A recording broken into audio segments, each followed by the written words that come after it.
the woman who lived at the edge of Silverton, Colorado, had learned to survive on her own through 3 brutal winters.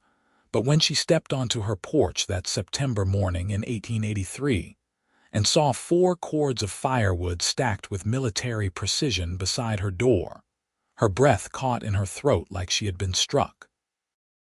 Miranda Owens stood there barefoot on the weathered planks, her long auburn hair still loose from sleep, staring at the impossible gift that someone had left in the pre-dawn darkness. The logs were split perfectly, each piece the right size for her small stove, the bark stripped clean, the wood stacked so tight that rain would never penetrate to the center. She had not asked for help. She had never asked anyone in this unforgiving mountain town for anything since her husband died 2 years ago, leaving her with debts she was still working to pay, and a pride that kept her chin up even when her stomach was empty. Miranda walked down the 3 steps to the yard, her bare feet finding the cold earth, and ran her fingers along the rough bark of the top log. Her mind raced through possibilities. The mercantile owner, Jacob Reed, had offered her charity before, but she had refused him with such firmness that he would not dare try again. The banker, Samuel Wright, had suggested she might consider remarrying, listing himself as a candidate with the subtlety of a sledgehammer, but she had made her feelings on that matter abundantly clear. The miners who came down from the hills on Saturday nights sometimes looked at her with one in their eyes, but they kept their distance because Miranda had a reputation for having a sharp tongue and an even sharper rifle shot.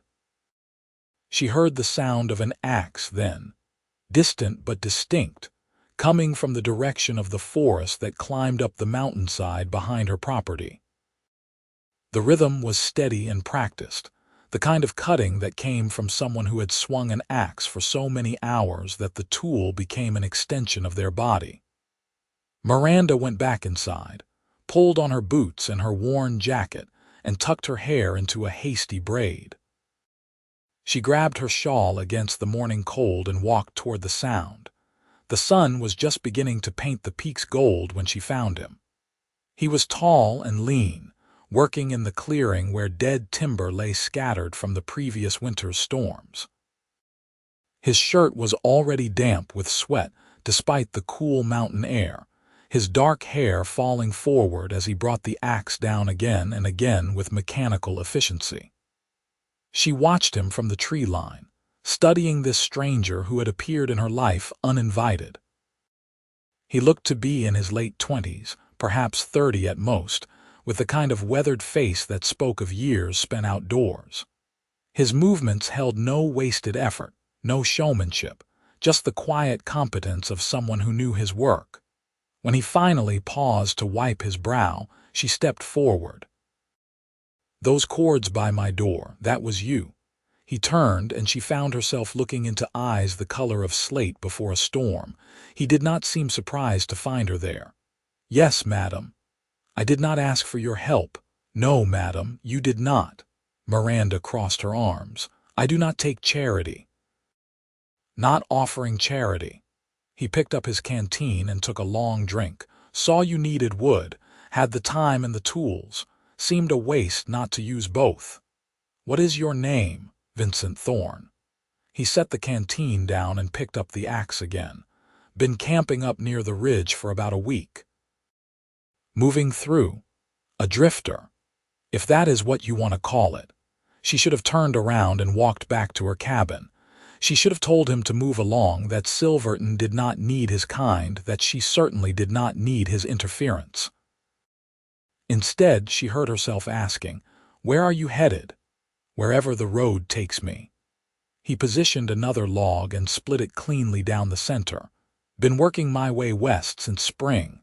Colorado seems as good a place as any to spend some time before the snow comes." "The snow comes early here. You have maybe 6 weeks before the pass is close." "Then I will stay 6 weeks." He looked at her directly, and something in his gaze made her pulse quicken. "Unless you want me gone sooner." Miranda knew she should say yes. She should tell him to pack up his camp and ride out before sunset. She had worked too hard to build her life here, to prove that she could manage alone, to let some wandering stranger complicate things. But winter was coming, and 4 cords would not be enough to see her through until spring.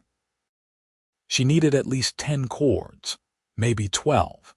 And the work of cutting and splitting that much wood would take weeks of labor she could barely spare while trying to maintain her small garden, preserve what food she could, and take in enough sewing work from the town to pay for flour and other necessities. "I cannot pay you, did not ask you to." "Then why?" She took a step closer. "Why would you do this?" Vincent drove the axe into a stump and turned to face her fully. "I have been drifting for 3 years, madam. Sleeping under stars, working odd jobs, never staying long enough for anyone to remember my name. I have learned that there are 2 kinds of people in this world. Those who take what they need and damn everyone else, and those who give what they can because they remember what it was like to have nothing. I am trying to be the second kind."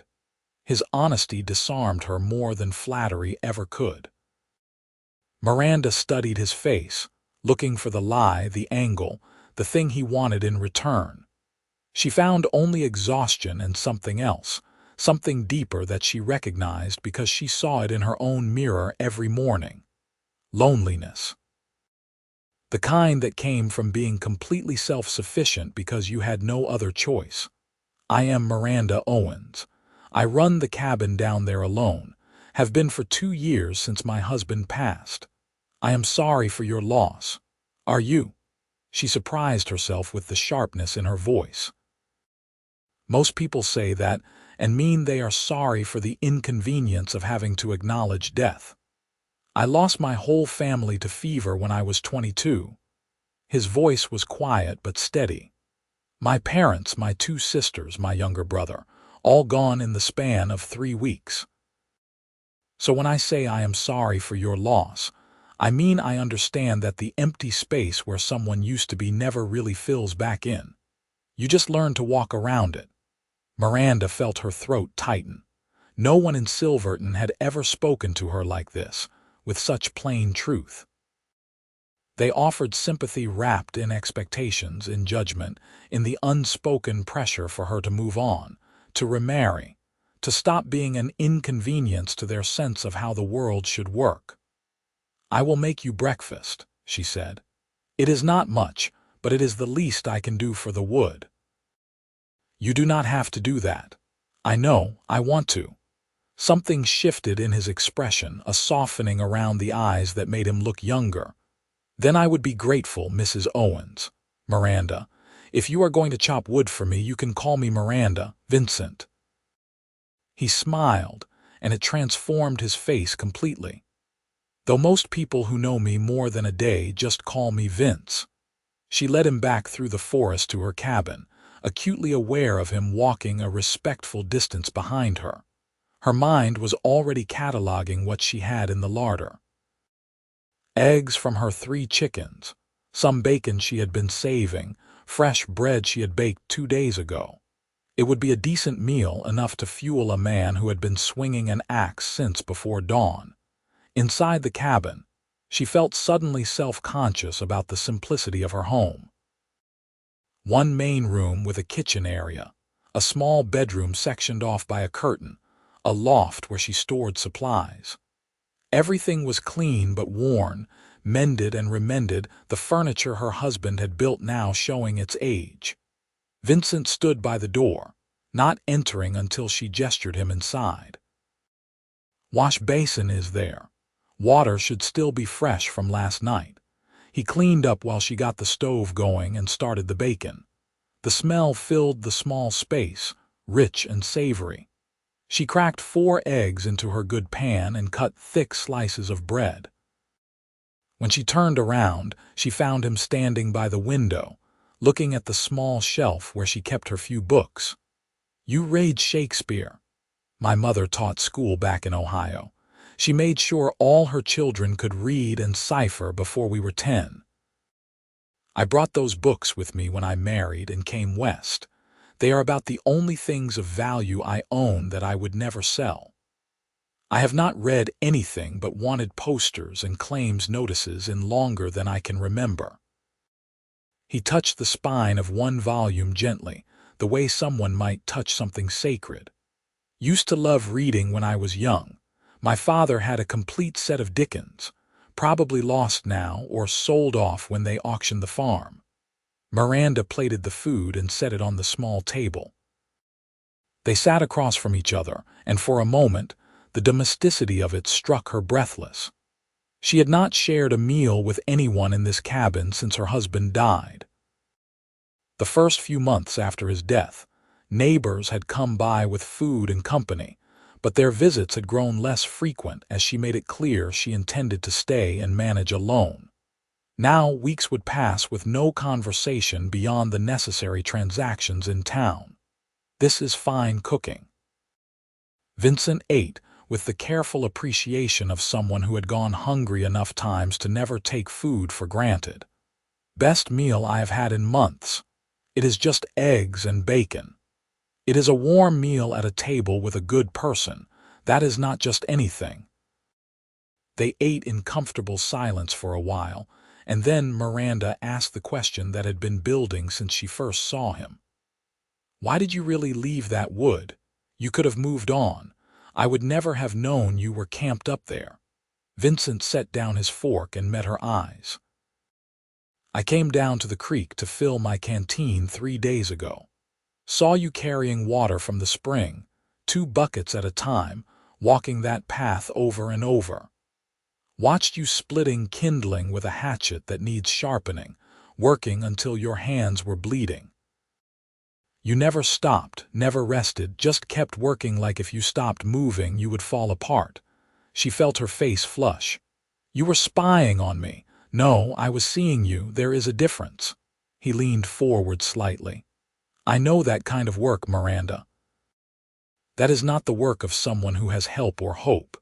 That is the work of someone who is drowning but too proud to call out. I have been that person. So I did what I wished someone had done for me when I needed it. I helped without asking, so you did not have to admit you needed it." Tears threatened, and Miranda blinked them back fiercely.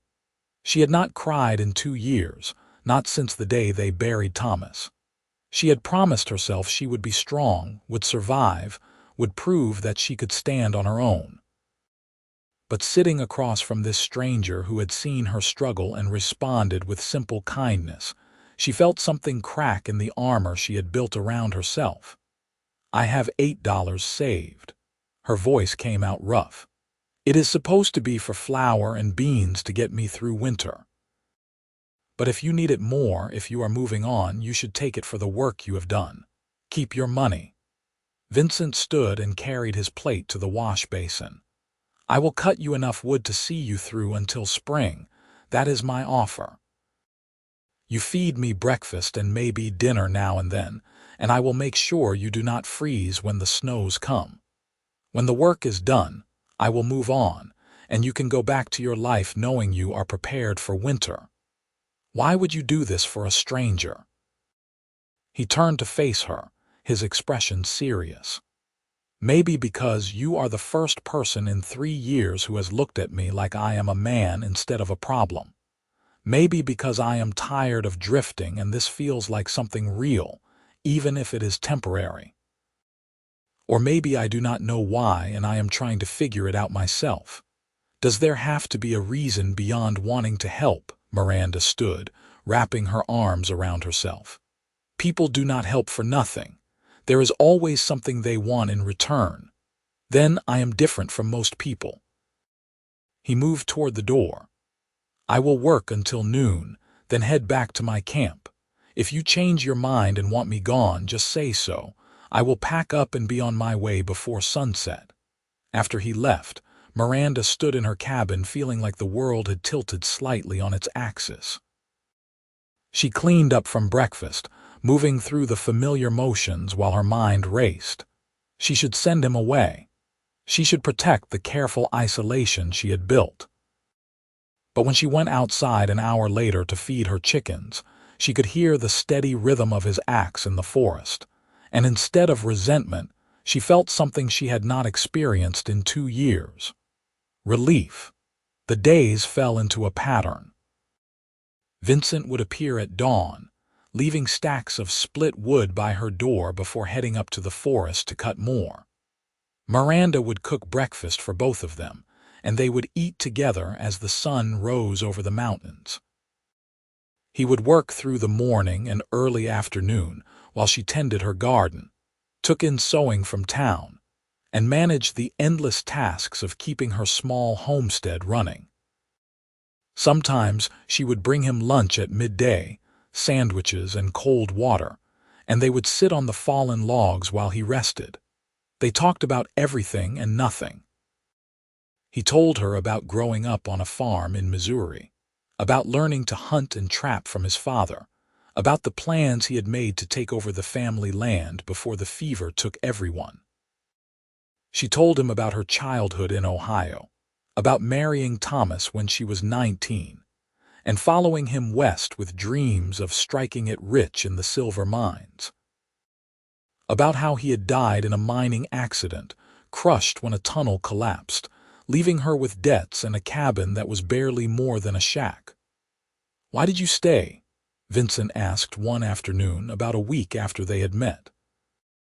They were sitting by the creek, and Miranda was washing vegetables while he sharpened his axe. "You could have gone back to Ohio. And do what? Admit I failed. Move back in with my parents like some child who could not make it on her own." She scrubbed a potato with more force than necessary.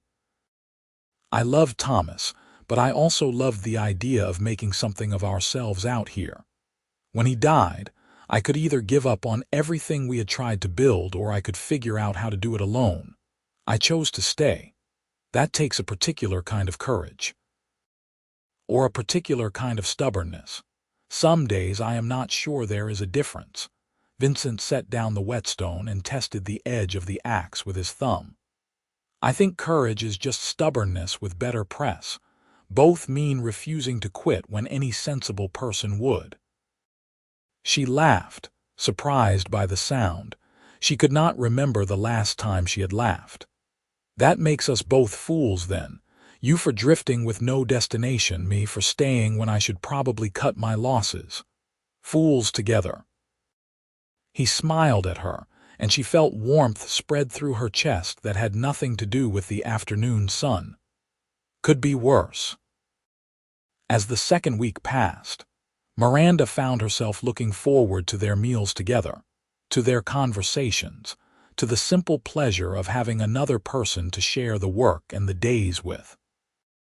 Vincent was easy company, never demanding, never overstepping, but always present in a way that felt steady and real. He fixed the step on her porch that had been sagging for months. He sharpened her hatchet and her knives. He repaired a section of fence where her chickens had been escaping. He did these things without asking, without expecting praise, as naturally as breathing. The people in Silverton noticed, of course. A town that small survived on gossip the way plants survived on sunshine. When Miranda went to the mercantile for supplies, Jacob Reed leaned across the counter with poorly concealed curiosity. "Heard you got someone helping out at your place. That drifter who has been camping up near the ridge. Vincent has been kind enough to cut some wood for me before winter." Miranda kept her voice neutral, refusing to give him the satisfaction of seeing her flustered. "Nothing more to it than that. Jacob stroked his mustache. "Just seems curious is all. Man does not work that hard for nothing. Then maybe he is not like most men." She paid for her flour and beans and left before Jacob could press further, but his words nagged at her as she walked back toward her cabin. What did Vincent want? He had been there for 2 weeks now, had cut enough wood to fill 7 cords, and had never once asked for anything beyond meals. He had not tried to kiss her, had not made inappropriate suggestions, had barely even touched her beyond the accidental brush of hands when passing a plate or a tool. He was polite to the point of being almost formal, keeping that careful distance that suggested he understood exactly how easily his presence could be misinterpreted. She found him that evening sitting on her porch, watching the sunset paint the mountains purple and gold. He had cleaned up from the day's work, his hair still damp, his shirt fresh. He looked peaceful, content in a way that made her chest ache. "People in town are talking about you," she said, settling onto the step beside him but not too close. "People always talk, especially about strangers." He did not seem concerned. "Does it bother you?" "I stopped caring what most of them thought about a year ago. But I need to know, Vincent, why are you still here? You have cut more than enough wood. You could move on." He was quiet for a long moment, looking out at the mountains. When he finally spoke, his voice was low and honest. "3 years ago, when my family died, something broke in me. I could not stay in that house alone, could not work that land knowing they would never come back. So I sold everything, packed what would fit in my saddlebags and started riding. Told myself I was looking for something, a new place, a new start, a reason to stop moving. But the truth is I was running. From the memories, from the grief, from the guilt of being the one who survived." He turned to look at her, and the vulnerability in his eyes made her breath catch. "Then I came here and saw you fighting so hard to keep going, to survive on your own terms, and something shifted. For the first time in 3 years, I wanted to stop running.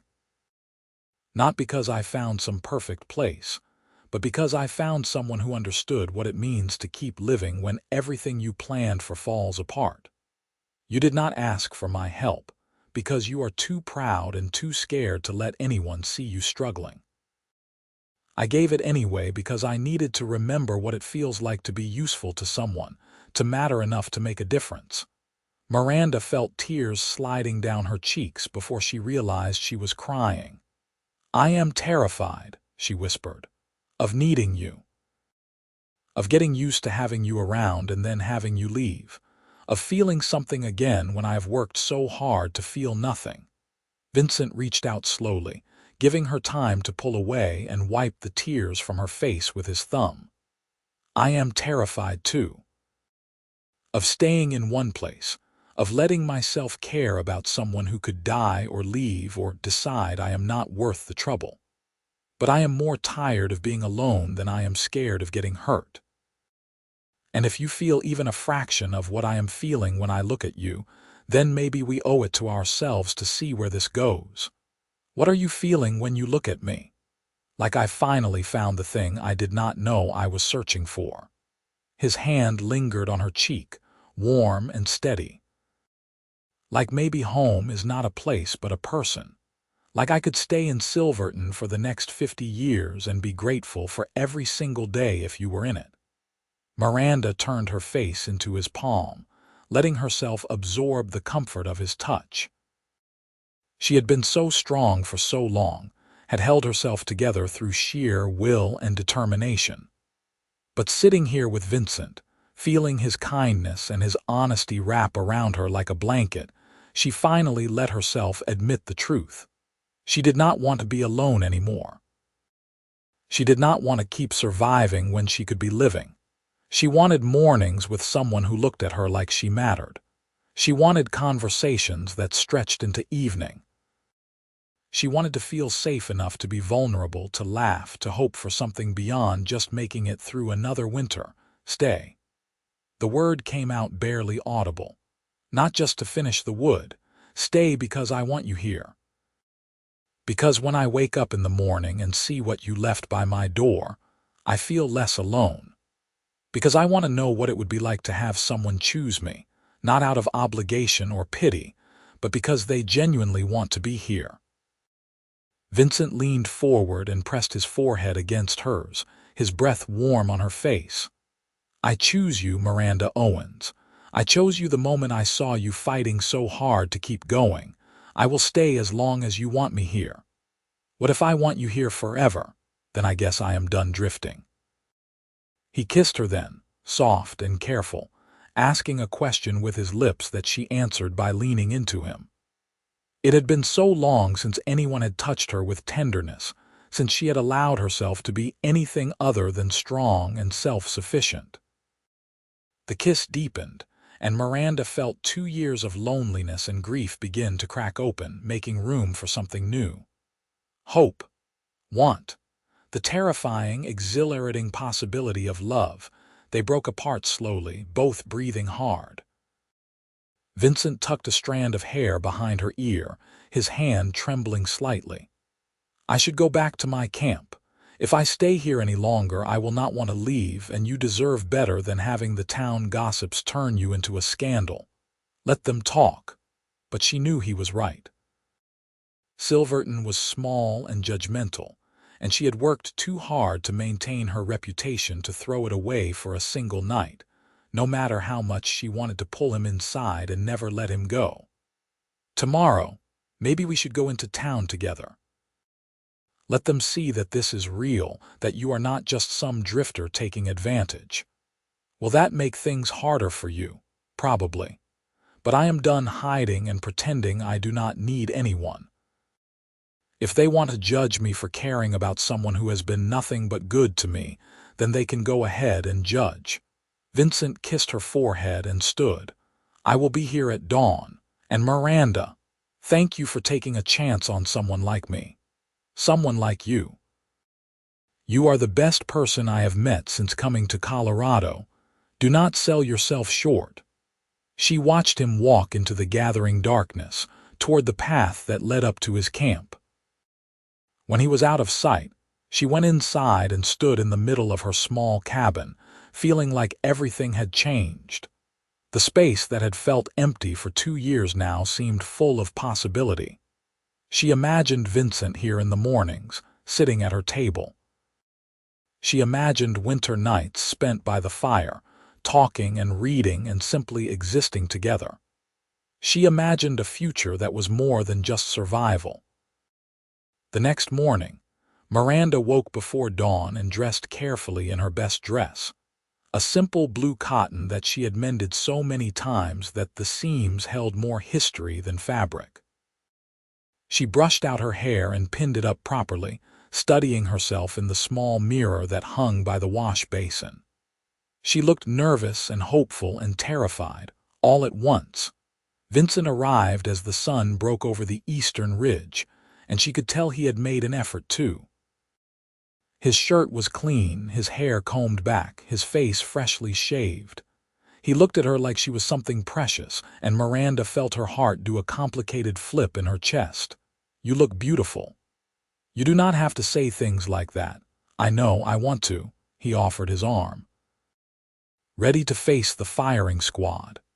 They walked into Silverton together, and Miranda was acutely aware of every eye that turned their way. She held her head high, her hand resting in the crook of Vincent's elbow, refusing to show any shame or uncertainty. They went to the mercantile first, where Jacob Reed did a poor job of hiding his surprise. "Vincent Thorne, this is Jacob Reed.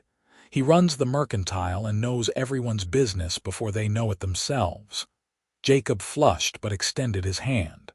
"Mr. Thorne, heard you have been helping Mrs. Owens with preparations for winter." "Yes, sir. She is a hard worker, but that is too much for one person to manage alone." Vincent shook his hand firmly. "I am hoping to find work in town, actually. I have skills as a carpenter and a general hand. Know anyone who might be hiring?" "Well."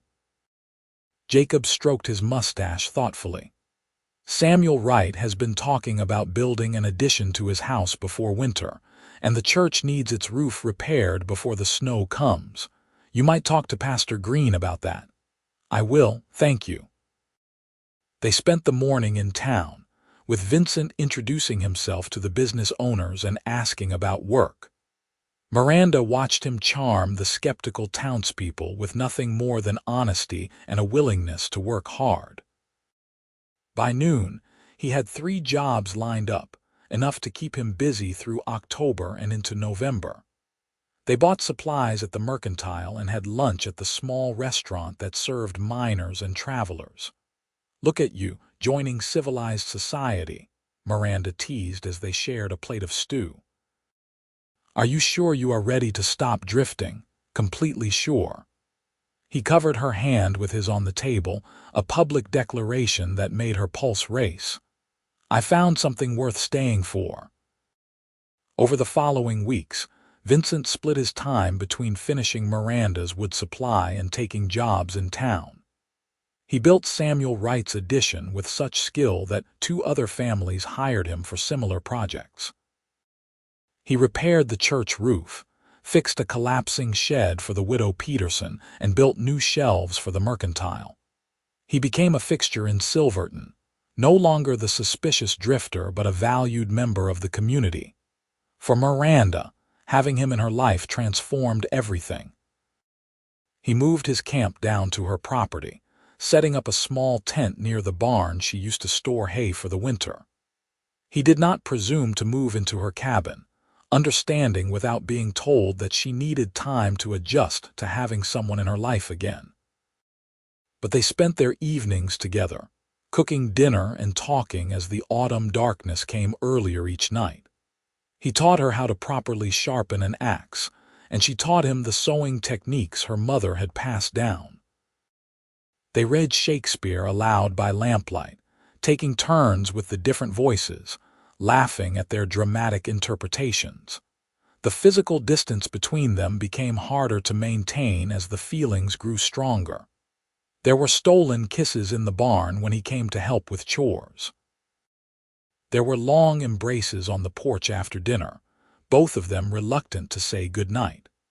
Miranda found herself watching him work, admiring the way his body moved, the strength in his arms, the concentration on his face. She wanted him with an intensity that sometimes frightened her, but she also wanted to do this right, to build something real that was based on more than just loneliness and need.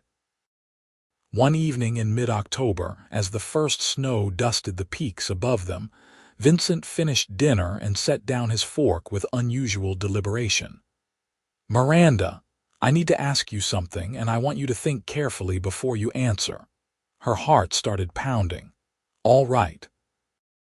"I have saved most of what I have earned from the jobs in town. It is enough to buy materials to winterize your cabin properly, to make sure you will be warm even in the worst storms.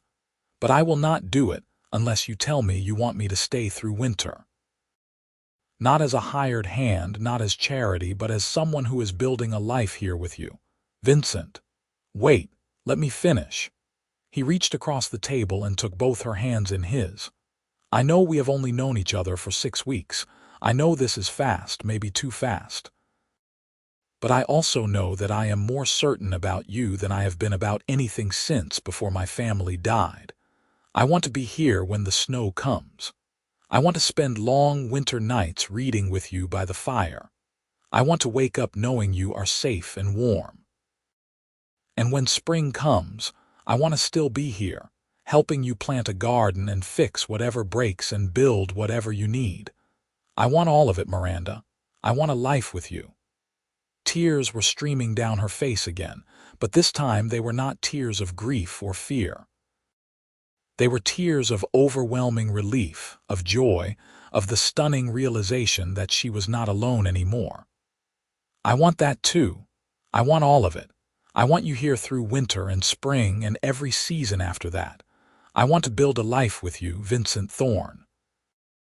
I want to stop being so afraid of being hurt that I do not let myself be happy." He stood and pulled her up into his arms, kissing her with a passion that made her knees weak. When they finally broke apart, both breathing hard, he rested his forehead against hers. "We should probably talk about practical things, like where I am going to sleep once it gets too cold to stay in the tent." Miranda laughed, a sound full of happiness and nervous energy. "We should probably talk to Pastor Green about getting married. If we are going to share a cabin all winter, I would rather not give the gossips more ammunition than necessary." "Are you proposing to me, Miranda Owens?" I think maybe I am. What do you say, Drifter? Want to become a permanent resident of Silverton? Yes. He kissed her again, softer this time, full of promise. Yes to all of it. They went to see Pastor Green the next morning, holding hands like nervous teenagers.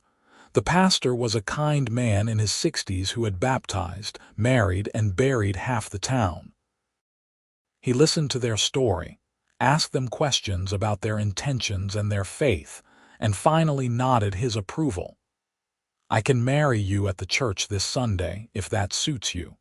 Or we can do it more privately, just the legal necessities with a few witnesses. Miranda and Vincent looked at each other. The church, Miranda said. I want to do this properly in front of the community. I want everyone to know that this is real and permanent. Then Sunday it is. I will make the announcement this weekend. The news spread through Silverton like wildfire. Some people were genuinely happy for Miranda, glad to see her finding companionship after 2 hard years alone. Others were skeptical, convinced that Vincent must be after her property, or that Miranda was making a mistake marrying someone she barely knew.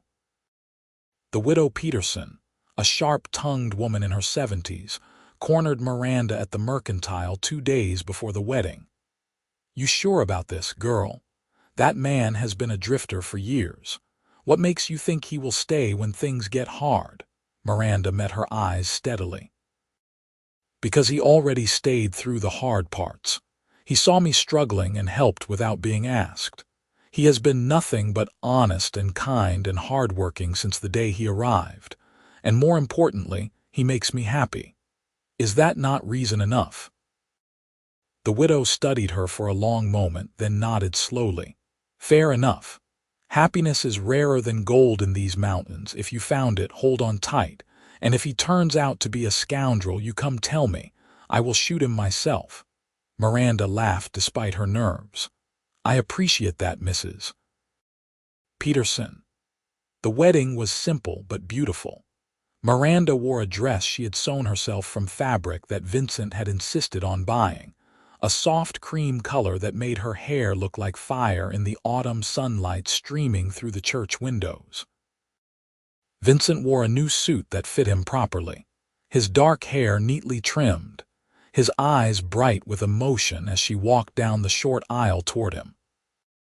They spoke their vows in voices that shook slightly but held firm, promising to love and honor and cherish each other through whatever life brought.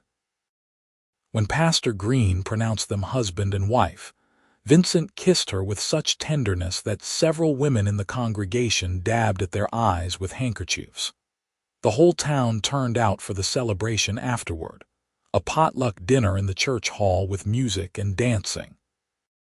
Miranda found herself pulled into conversations with neighbors she had barely spoken to in months, everyone eager to offer congratulations and advice. Jacob Reed gave them a set of good dishes as a wedding present. The widow Peterson handed Miranda a jar of preserved peaches and whispered that they were good for when you wanted to celebrate something sweet. Even Samuel Wright, who had once proposed to Miranda himself, shook Vincent's hand and wished them well. As the sun set and the party began to wind down, Vincent pulled Miranda aside. Ready to go home, Mrs. Thorne. Hearing her new name sent a thrill through her. Yes, let us go home. They rode back to the cabin in the wagon Vincent had borrowed for the occasion, sitting close together under a blanket as the temperature dropped. The stars were emerging in the darkening sky, brilliant and countless above the mountains. Miranda leaned her head on Vincent's shoulder and felt a peace she had not experienced in years. The cabin looked different somehow when they arrived, like it had transformed from a place of solitary survival into a real home. Vincent carried her over the threshold, both of them laughing at the awkwardness of navigating the narrow doorway. He set her down gently inside and lit the lamps, filling the space with warm, golden light. I have something for you. He reached into his pocket and pulled out a small carved wooden box. I made it from scraps left over from the Wright's edition. It is not much, but I wanted you to have something." Miranda opened the box and found a pair of simple silver earrings nestled inside. "Vincent, these are beautiful. Where did you—" "I sold my saddle. I do not need it anymore since I am not drifting. Used the money to buy these from the jeweler in town. Thought you deserved something pretty." "You sold your saddle?" She looked up at him, stunned. "That was your most valuable possession." "You are my most valuable possession now. Everything else is just things." She kissed him then, pouring all her gratitude and love and desire into it. He responded with matching intensity, his hands coming up to cradle her face. They stumbled toward the bedroom, removing clothing with fumbling eagerness. Years of loneliness falling away as they finally came together as husband and wife. Later, lying in the darkness with Vincent's arms around her, Miranda felt complete in a way she had thought she would never experience again. He pressed a kiss to her shoulder and whispered, "Thank you for giving a drifter a reason to stay. Thank you for leaving wood by my door and refusing to leave when I was too proud to ask for help. Best decision I ever made." Winter came to Silverton with fierce determination, burying the town under several feet of snow by early November. But Miranda's cabin was warm and secure, the walls properly insulated, the roof reinforced, the wood shed stacked full with the 12 cords Vincent had cut. They spent the long winter evenings in contented domesticity, cooking together, raiding, playing cards, and talking about their plans for spring. Vincent proved to be a talented carpenter, spending his days building furniture for their home. He made a proper bed frame to replace the simple cot Miranda had been sleeping on. He built shelves and cabinets, a rocking chair that fit Miranda perfectly, a larger table where they could spread out for projects. He carved intricate designs into the wood, flowers and mountains and birds, transforming functional pieces into art. Miranda sewed through the winter, making clothes for both of them, quilts for the bed, curtains for the windows. She taught Vincent how to cook more than just basic trail food, sharing her mother's recipes and laughing when he burned the biscuits or over-salted the stew. They developed rhythms and routines, little domestic rituals that made the cabin feel like a true home.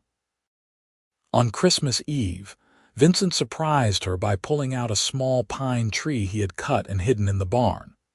They decorated it with paper ornaments Miranda made and strings of popcorn, laughing at how lopsided it looked. They exchanged simple gifts. Miranda gave Vincent a new shirt she had sewn with careful attention to every detail. He gave her a wooden music box he had spent weeks secretly carving, with a mechanism he had ordered from Denver that played a soft waltz. "It is perfect." Miranda wound the box and listened to the delicate music fill their cabin. "I do not think anyone has ever made me anything so beautiful. You deserve beautiful things. You deserve every good thing this world has to offer." He pulled her close, and they danced slowly in the lamplight to the music box's song, holding each other like they were the only two people in the world. By late January, Miranda realized she was pregnant. The signs were unmistakable: the nausea in the mornings, the tenderness in her breasts, the way her body felt different in subtle but definite ways.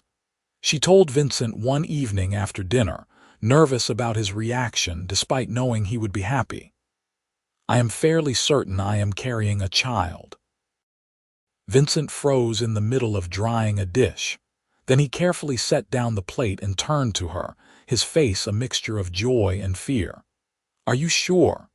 "As sure as I can be without a doctor confirming it. Based on my timing, I would guess I am about 2 months along. The baby should come sometime in late July or early August." He crossed the room in 2 strides and pulled her into his arms, holding her like she was made of glass. "A baby. We are going to have a baby." "Are you happy?" She pulled back to see his face. "I know we have only been married a few months. This is fast." Happy does not even begin to cover it. His eyes were bright with unshed tears. "I thought when my family died that I would never have this, would never get to be a father or have a home or any of the things I had dreamed about when I was young. And now I have you, and we are going to have a child, and I just—" His voice broke. "I just feel so incredibly grateful." They held each other for a long time, both of them crying and laughing at the same time, overwhelmed by the enormity of what was coming. Miranda felt her last reservations about their quick courtship dissolve completely. This was right. They were right. Whatever challenges lay ahead, they would face them together. The spring thaw came in late March, turning the world into a muddy mess as snow melted and the creek swelled with runoff. Vincent started working on expanding the cabin, building a proper nursery room and a larger kitchen. Other men from town came to help, and Miranda fed them all, grateful for the community that had slowly embraced their marriage. By April, Miranda's pregnancy was obvious, and the women of Silverton rallied around her with a warmth she had not experienced before. They brought baby clothes their own children had outgrown, shared advice about childbirth and motherhood, and helped her prepare for the baby's arrival. The widow Peterson taught her how to knit, and insisted on making a blanket for the baby herself, her gnarled fingers working the needles with surprising speed. Vincent became increasingly protective as Miranda's belly grew. He would not let her lift anything heavy, insisted she rest in the afternoons, and worried constantly about her health. She found it endearing and frustrating in equal measure, wanting to maintain her independence while also appreciating his concern. "I am pregnant, not fragile," she told him one evening when he tried to stop her from carrying a basket of laundry. "I know, but you are carrying the most precious thing in my world, and I will not take any chances with either of you." How could she argue with that? Instead, she kissed him and let him carry the basket, choosing to appreciate his love rather than fight about her capabilities. On a hot night in late July, Miranda went into labor. Vincent, who had faced down all manner of hardships without flinching, turned pale and panicky when her water broke. The widow Peterson, who had agreed to attend the birth, took charge with the efficiency of someone who had delivered dozens of babies. "Vincent, go boil water and tear those sheets into strips like I showed you. Miranda, let us get you into bed. This baby is coming whether we are ready or not." The labor was long and exhausting. Miranda had heard stories about childbirth from other women, but nothing prepared her for the reality of it, the waves of pain that seemed endless, the exhaustion that made her want to give up.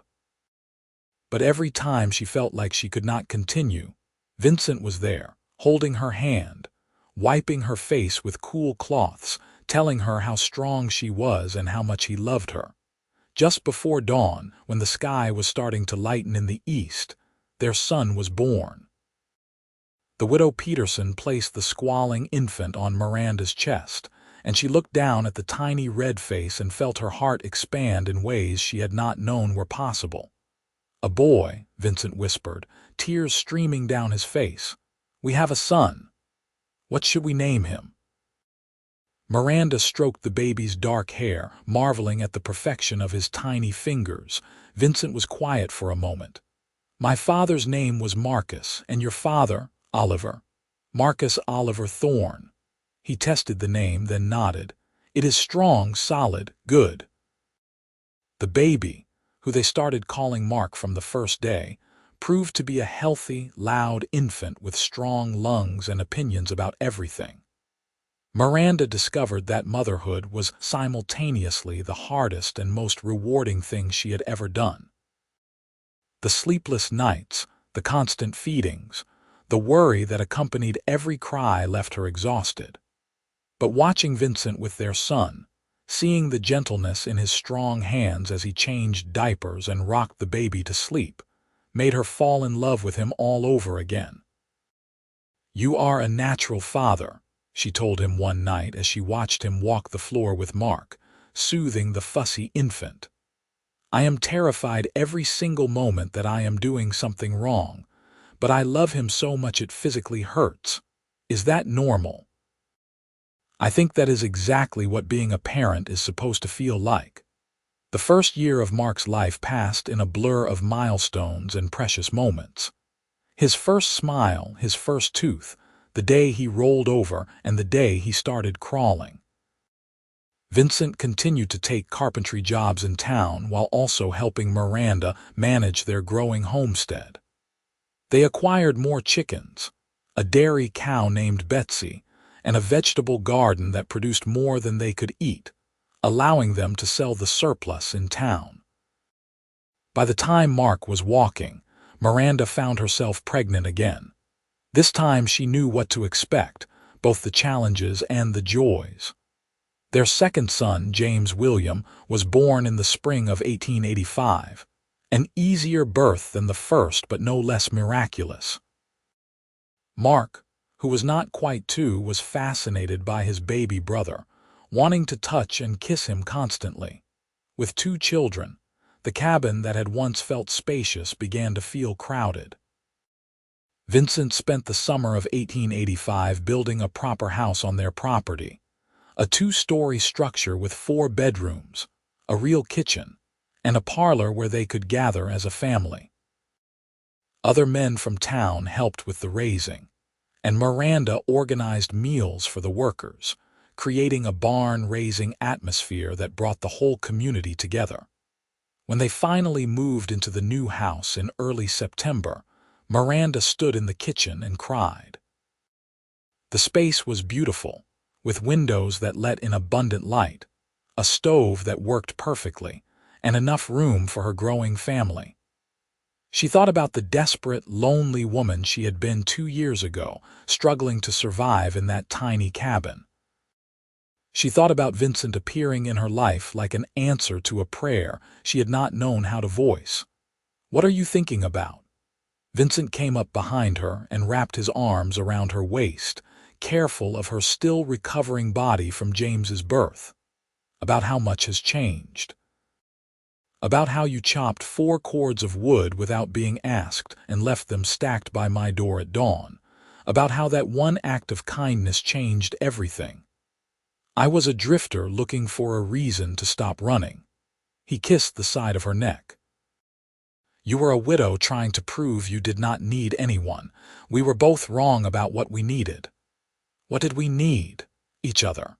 We needed each other. Over the following years, their family and their life continued to grow. Vincent's carpentry business became one of the most respected in the area, with people coming from neighboring towns to commission his work. Miranda started teaching children in Silverton during the school year, using the education her mother had given her to help the next generation. They had a daughter, Emma Rose, in 1887, and another son, Thomas Vincent, in 1889, named after Miranda's first husband and the man who had given her a second chance at love. The children grew up in a home filled with love and laughter, never knowing the loneliness their parents had experienced. Mark became a serious, thoughtful boy who loved books and learning. James was wild and adventurous, always getting into scrapes. Emma was gentle and artistic, spending hours drawing and painting. And Thomas, the baby, was pure joy, laughing at everything and charming everyone he met. Vincent never drifted again. He had found his home, not in a place but in the family they had built together. Sometimes, on quiet evenings when the children were asleep, he and Miranda would sit on their porch and look out at the mountains that surrounded Silverton. "You ever regret staying?" Miranda asked him one night in the summer of 1895, when they had been married for 12 years. Not for a single moment. "Do you regret taking a chance on a drifter? Best decision I ever made." She leaned her head on his shoulder, comfortable in a way that came from years of partnership and love. Though I do sometimes wonder what would have happened if you had just moved on, if you had not chopped that wood and left it by my door.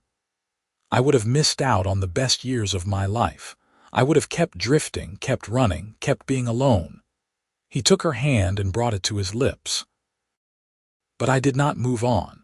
I saw someone who needed help and I helped. And that simple act of leaving wood by your door gave me everything I had been searching for without knowing it. Their oldest children started growing up and leaving home. Mark went to college in Denver, determined to become a teacher like his mother. James joined a cattle operation in Wyoming, following his restless spirit to new adventures. Emma married a young doctor who had moved to Silverton and started a family of her own. Thomas took over the carpentry business with his father, learning the craft that had sustained their family. Miranda and Vincent grew older together, their hair turning gray, their bodies slowing down but their love remaining as strong as ever.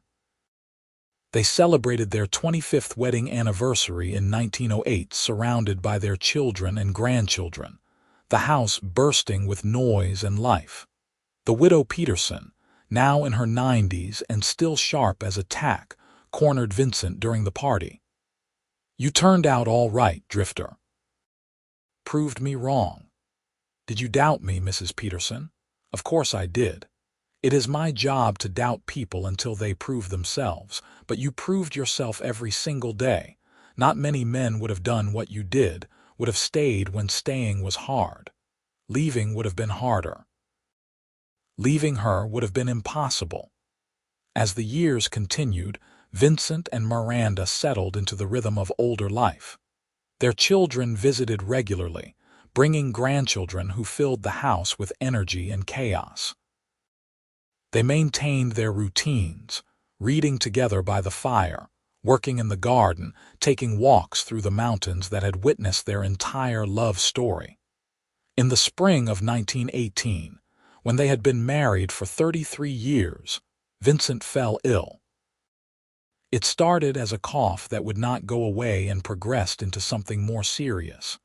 The doctor did what he could, but they both knew the truth. Time, which had been so generous to them, was finally running out. Miranda sat by his bedside through the long days and nights, holding his hand, talking about their life together.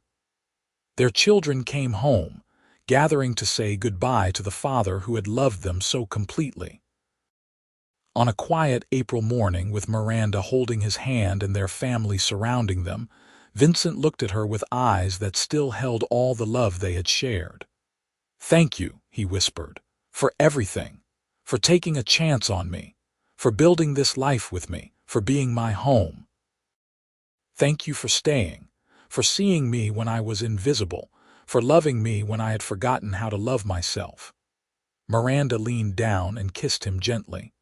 "I will love you until my last breath and beyond." He smiled, squeezed her hand one final time, and slipped away as peacefully as falling asleep. Miranda buried him on the hill above their house, in a spot where you could see the mountains stretching endlessly in every direction. She stayed in the house they had built together, surrounded by the furniture he had made, the memories they had created, and the family that was his legacy. She lived another 7 years, teaching children, spoiling grandchildren, and keeping Vincent's memory alive through stories. She told them about the drifter who had appeared in her life when she needed him most, who had chopped wood without being asked and left it stacked by her door at dawn. She told them about how one act of kindness had changed everything, had transformed 2 lonely, broken people into a family full of love, when Miranda died peacefully in her sleep in the summer of 1925. Her children buried her next to Vincent on that hill above the house. They marked the graves with simple headstones that read, "Vincent Marcus Thorne, 1853, 1918. He stayed Miranda Owens Thorne, 1858, 1925. She let him. The house remained in the family for generations." And the story of Vincent and Miranda became a legend in Silverton. People talked about the drifter who found home and the widow who found love. They talked about how sometimes the bravest thing you can do is accept help from a stranger, and sometimes the kindest thing you can do is offer help without being asked. The wood shed on the property was maintained for over 100 years, and every winter the family made sure it was stacked full, honoring the tradition that had started their love story. They told their children about the importance of kindness, of seeing people who were struggling, of helping without expecting anything in return. And on cold autumn mornings when the sun rose over the Colorado mountains, if you stood on that hill where Vincent and Miranda rested together, you could almost imagine seeing a tall man with an axe, working at dawn to leave wood stacked by a door, not knowing that his simple act of generosity would create a legacy of love that would last for generations. Their story became a reminder that love can come from unexpected places, that second chances are real, and that sometimes the person you need most shows up exactly when you have convinced yourself you do not need anyone at all. It became a testament to the power of kindness, of choosing to stay when leaving would be easier, of building something beautiful from the broken pieces of lives that did not turn out as planned. Vincent and Miranda had both lost everything before they found each other.